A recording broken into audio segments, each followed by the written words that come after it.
We use learning maps, or what we call learning maps, in both social studies and reading and language arts. And both of those maps are broken up into different depth of knowledge levels. So students take a pre-assessment to determine where they are with their understanding of that content, and then they begin in that place that they show readiness, and they get to make choices as to how they want to acquire the knowledge, and then they get to make choices of how they would like to show mastery of the content and move farther into a higher depth of knowledge. So ultimately, in social studies and reading and language arts, they work through depth of knowledge 1, 2, 3, and we're all driving, our 4 is our driving question.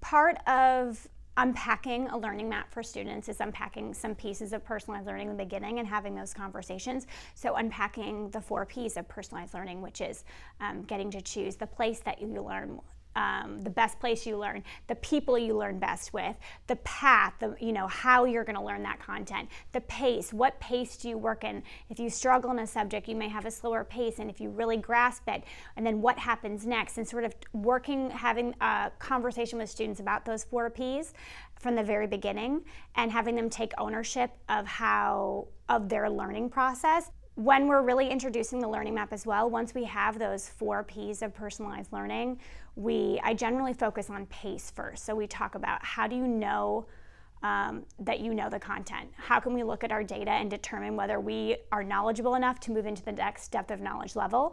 And so we talk about that pace piece first. And if you don't pass a checkpoint, if your data shows that you're struggling, or you know that you're struggling, what could we do next? What would be the action step that would sort of be correlated with that? And then from there, we really open it up to paths. So once they know the targets and the direction we're moving, what choices can you make as a student as to how you learn and how you show your learning?